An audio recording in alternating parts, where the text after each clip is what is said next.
lui le point sur les étapes à venir en rapport avec la réforme de notre système universitaire. Le destin en a décidé autrement. L'ayant connu depuis pratiquement 40 ans, alors que j'allais en formation doctorale à l'Université catholique de Louvain, ayant travaillé avec lui, autour de lui, avec privilège de bureau dans sa résidence, je savais à quel point il tenait à organiser une passation de témoins de manière civilisée, selon le vocabulaire propre à la nouvelle rhétorique. Il y avait, comme un malentendu, autour de sa sortie de la gestion du système universitaire qu'il avait réussi à construire et à mettre laborieusement et consciencieusement en place. Il aurait pourtant suffi de s'en remettre à la devise de l'UNASA pour comprendre que Monseigneur Tshibangou ne s'aborderait jamais, mais alors au grand jamais, cette œuvre que le Seigneur lui avait commise et que la nation lui avait confiée. Toute la vie et la philosophie de travail de Monseigneur Tshibangou se résument dans cette devise, Splendet Scientia et Conscientia. L'université étant une œuvre de lumière, elle doit resplendir par la science, la promotion des connaissances et reposer sur des bases éthiques nourries par une conscience pleine de sagesse.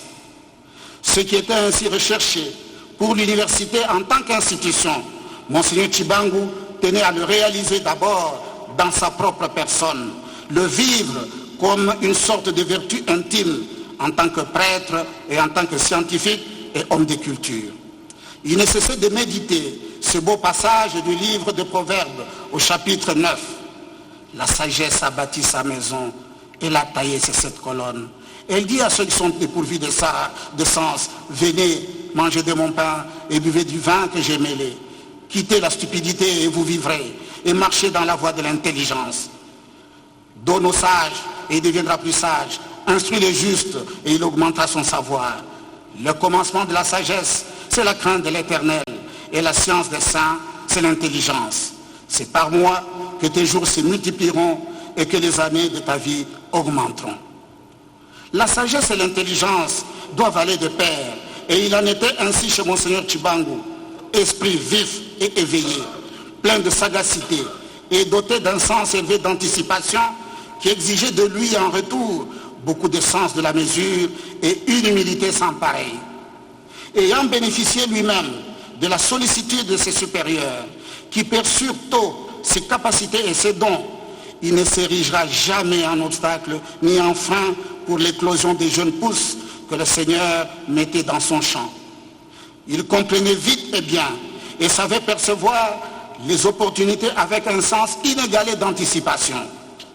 Conducteur d'hommes, il avait le sens de l'organisation, du travail d'équipe, de la répartition des tâches et surtout du respect des règles, car il croyait en l'homme et ne désespérait jamais. Si, comme ne cessait de me le répéter mon grand-père, le corps est rancunier, il vous renverra tout ce que vous lui aurez fait subir au fil des années. Un dirigeant ne doit jamais vivre ni se nourrir de rancune. Il doit apprendre à rester calme et à déverrouiller son visage. Aussi, Monseigneur Tshibangou a-t-il pu diriger l'université d'Ovanium sans esprit revanchard vis-à-vis des étudiants turbulents de l'époque qui tentèrent plus d'une fois de le malmener. Il savait vers quels horizons conduire l'intelligentsia congolaise dans une université inculturée, africanisée et ouverte au monde. Premier et unique recteur congolais de l'Ovanium. Il sera l'unique recteur de l'UNASA et maintenant l'unique président du conseil d'administration des universités du Congo. C'est lui qui a initié le système des universités multicampus, organisé l'intégration des instituts supérieurs dans le système universitaire, introduit la professionnalisation dans le cursus des universités, donné à l'université congolaise son identité, ses structures, ses règles d'organisation et de fonctionnement, toutes ces marques de grandeur et d'honorabilité. Le président Mobutu lui avait fait confiance et l'avait nommé recteur d'une université publique, sans exception de son statut clérical. Le président Laurent Désiré Kabila lui avait renouvelé sa confiance et le président Joseph Kabila s'était interdit de déstabiliser la conscience morale et scientifique qu'il constituait au sommet de notre université. Nous espérons tous que cette constance demeurera aussi sous l'actuelle impulsion politique. À la veille de la tenue des États généraux de l'éducation, de l'enseignement supérieur universitaire, des esprits querelleurs, conflictuels et même conflictogènes s'étaient activés pour provoquer son départ. Mais le ministre fit montre de sagesse et de tempérance et lui organisa une séance d'hommage dans un auditoire nouvellement baptisé en son nom à l'université de Lubumbashi.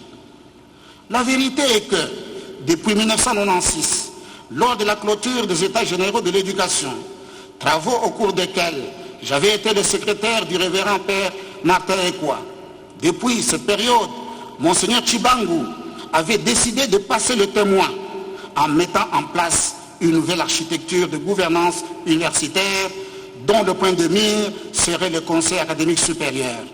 Cela devrait entraîner la disparition des conseils d'administration dans leur formule actuelle.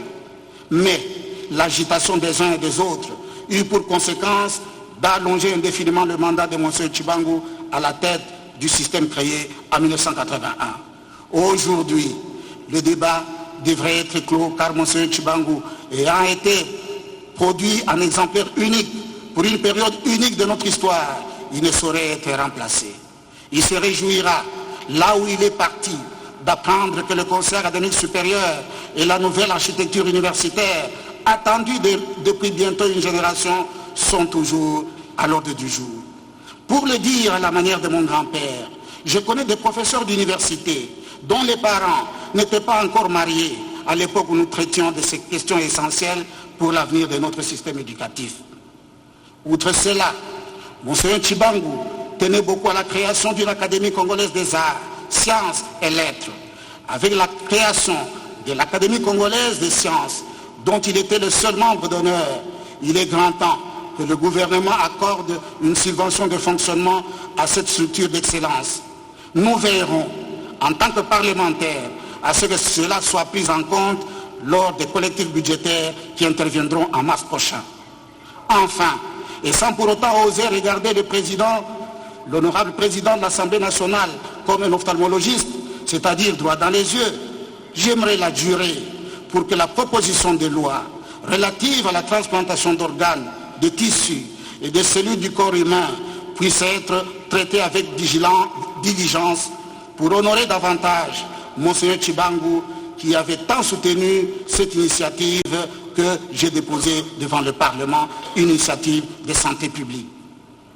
Avec tous les hommages des si hautes factures que nous avons suivis depuis la disparition de Monseigneur Tshibangou, hommage davantage relevé ce jour au sein du Parlement de la République, je me devais de joindre ma voix à celles qui m'ont précédé, et cela à plus d'un titre, surtout pour avoir été l'un des 3 derniers recteurs d'université investi par Monseigneur Tshibangou en cette qualité avant la nouvelle législation. Je me souviens, comme si c'était hier, des propos qu'il avait tenus. Monsieur le recteur, vous êtes légalement et régulièrement établi et nommé le premier responsable exécutif de l'université de Lubumbashi. Ainsi se présente à l'heure où nous sommes l'ampleur et le poids de votre mission pour le temps de votre mandat. Accomplissez-le chaque jour en visant le seul bien général de l'institution dont la gestion vous est confiée et l'épanouissement dans l'équité de chaque catégorie des membres de la communauté universitaire. Nous vous assurons du soutien actif à tout moment du gouvernement, du conseil d'administration des universités ainsi que de toute la communauté universitaire dans toute la mesure où vous vous montrerez à la hauteur de la confiance qui vous est faite. Avant toute autre chose, tenez à la stricte application des textes, des lois, règlements et directives, aussi bien d'ordre académique, financier qu'administratif qui vous régissent. Nous vous souhaitons un mandat bien fructueux, totalement satisfaisant au bénéfice de l'institution universitaire et pour le progrès général de notre pays. Fait à Lubumbashi le 8 juin 2002, Tarsi Tshibangou Tshishibou, recteur chancelier, président du conseil d'administration des universités. Il signait recteur chancelier parce que dans l'organisation universitaire, le grand chancelier des universités, eh bien c'est un titre de droit qui revient de droit au président de la République. Lui était recteur chancelier.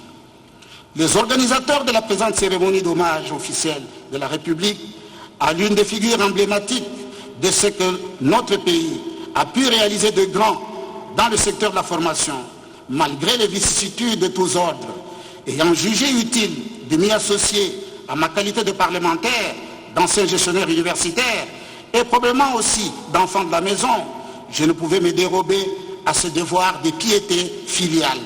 J'en ai été ainsi informé hier et aujourd'hui, je suis venu répondre à l'appel.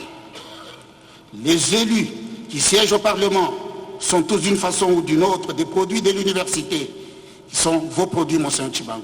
En leur nom à tous, je renouvelle les salutations qu'ils vous adressent pour marquer la fin d'une vie pleine et fructueuse sur terre.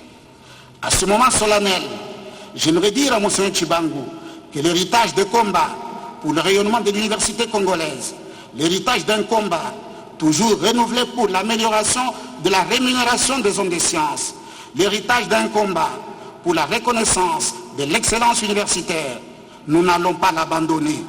Nous le ferons de manière civilisée, mais toujours avec une fermeté renouvelée et soutenue. L'université n'est ni un parti politique, ni une association de la société civile, ni une confession religieuse. Nous sommes la conscience critique de la nation congolaise, son instance de combat pour l'émergence et la résilience dans la compétitivité. Avec Monseigneur Tshibangou, nous voulons vivre avec une génération d'avance sur le monde d'aujourd'hui, cela par la recherche et l'innovation. Nous voulons être reconnus pour nous-mêmes par ce que nous sommes, sans devoir envier ni épier personne, car l'école et la reproduction sociale, c'est nous. Comme vous me l'aviez dit, le jour de mon investiture en qualité de 15e recteur de l'université de Lubumbashi, en évoquant les conditions de survie, de fonctionnement normal et compétitif des universités, voilà ce que vous me disiez. Il faut d'abord croire à tous les niveaux de la société congolaise à l'importance fondamentale et capitale de l'université, comme condition incontournable du progrès et du développement national. La deuxième condition, c'était de valoriser la carrière enseignante, encourager les enseignants, notamment et en premier lieu par la fixation du principe stable d'un niveau barémique minimum du salaire qui corresponde sur l'échelle nationale au rôle joué par le professeur dans le cadre du développement général et à ce qu'il représente aux yeux aussi bien des pouvoirs publics que du peuple en tant que formateur clé des hauts cadres techniques de la construction nationale. Fin de citation. Monseigneur, nous n'abandonnerons pas les combats pour l'excellence et la compétitivité de l'université congolaise, surtout par ce temps où le Covid-19 est venu déstabiliser nos modes de vie et remettre en question nos certitudes culturelles. À l'heure de votre départ, le professeur Muyembe venait déjà de mettre au point un traitement contre Ebola et les chercheurs de Kinshasa et de Lubumbashi ont offert des solutions crédibles à la riposte contre le Covid-19, mais avec des discriminations qu'il serait souhaitable de voir corrigées en matière de financement accordé aux uns, mais pas aux autres, l'équipe ayant mis au point le traitement Belaïnilou, n'ayant pas encore bénéficié de la moindre goutte de financement de la part du gouvernement central.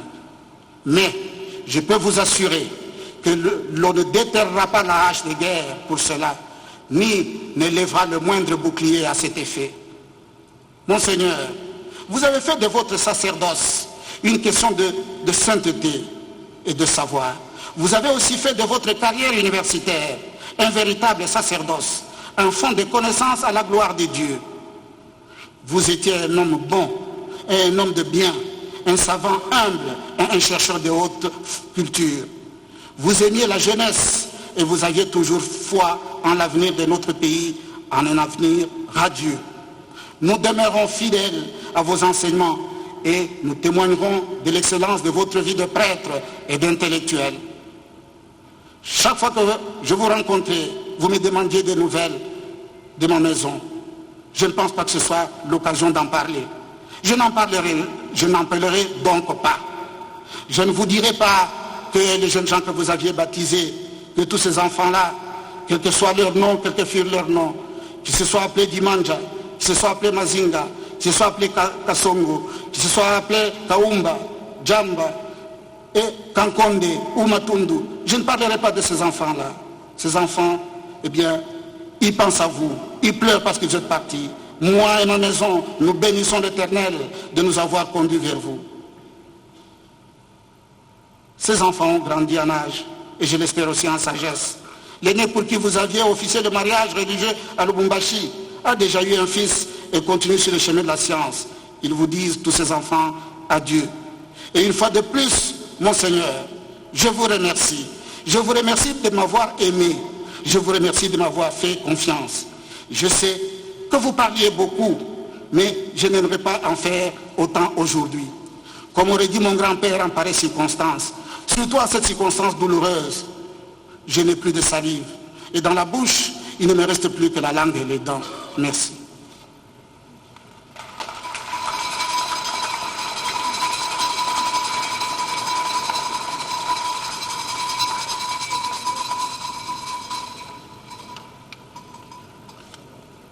Nous invitons M. Mouindo Zangui, ministre de l'Enseignement supérieur et universitaire, pour l'oraison funèbre.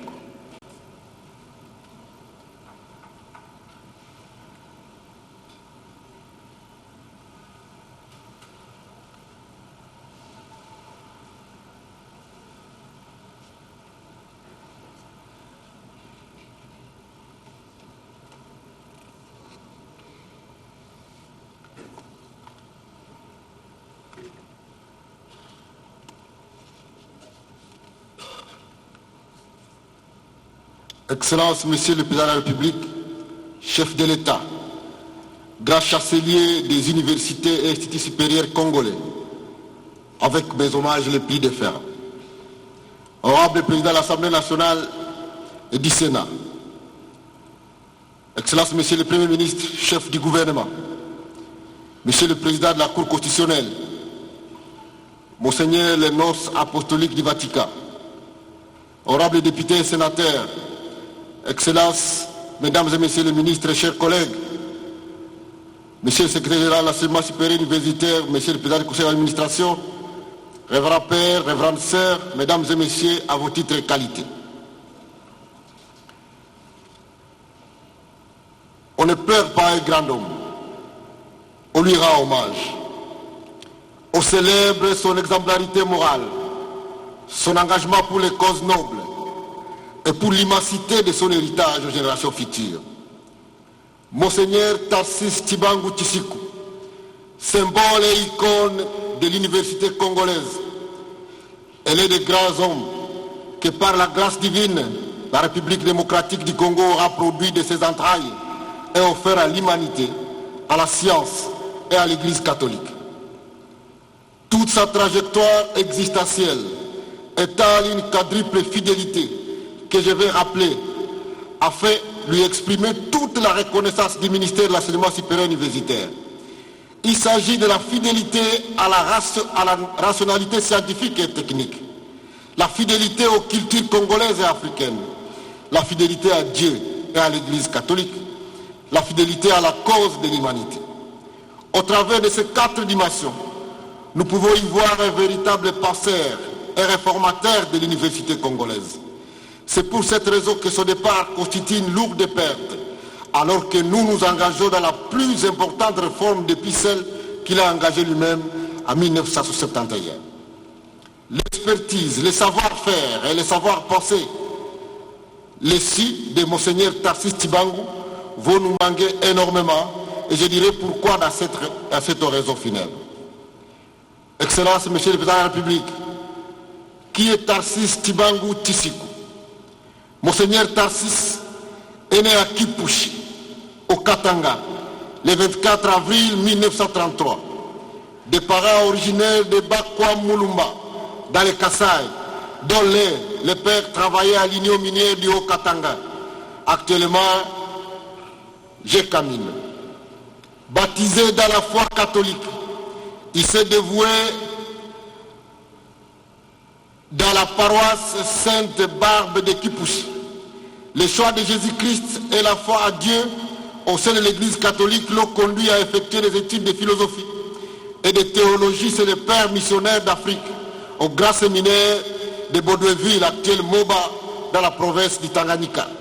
Il a poursuivi ses études lors de l'ouverture en 1957 de la faculté de théologie au sein de l'université de Lovanium. Il devient premier diplômé de théologie de cette université, premier docteur et premier maître en théologie de l'Afrique centrale, premier recteur noir de l'Afrique, a succédé à Monseigneur Luc Gillon au rectorat de l'université de Lovanium. Il sera aussi le premier président du conseil d'administration des universités du Congo, ordonné prêtre de l'archidiocèse de Lubumbashi en 1959 et évêque en 1970. Il a été expert théologique au Concile Vatican II. En tant qu'archevêque auxiliaire de Kinshasa, il aura été l'un des artisans de l'œuvre pastorale réalisée par son éminence, le cardinal Albert Malula. Voilà esquisser les preuves de sa fidélité à Dieu et à la foi catholique. Monseigneur Tshibangou aura été un scientifique de haute facture, dont l'œuvre immense a éclairé les débats d'idées à théologie, à philosophie, à sciences humaines et sociales africaines, ainsi que dans plusieurs autres domaines scientifiques. Il en est ainsi de son livre « Propos sur la théologie africaine » publié en 1974, qui est devenu une référence à raison de son influence immense dans les débats d'idées en Afrique. Ce livre se concentre sur le relativisme culturel et linguistique. Il met en évidence les différences de compréhension et formes du christianisme, ainsi que l'existence d'une variété de systèmes de pensée, dont la pensée occidentale et africaine. En somme, le livre fait plaidoyer pour les traditions et cultures africaines, et en particulier les cultures congolaises, comme lieu d'ancrage d'une spiritualité et de christianisme contextualisé. Les thèses développées ont été prolongées et discutées dans les œuvres majeures de la pensée africaine, comme par exemple The Invention of Africa, de Valentin Yves Moudimbe, Discours théologiques négro-africains, Problèmes fondamentaux d'Oscar Dimouani, Sorcellerie et prière de délivrance, Réflexion sur une expérience de Michael Hegba. Et voici l'état des héritiers du théologien et sociologue camerounais Jean-Marc Kella.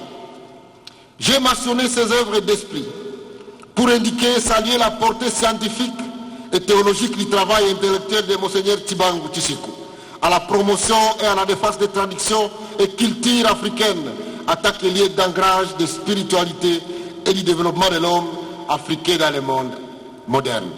J'ai ici indiqué sa fidélité à la culture et à la rationalité scientifique. Toute sa vie dira, il a été un homme de science et de culture. Il a dédié sa vie à l'enseignement et à la formation de l'élite congolaise et africaine. Que retenir de sa carrière?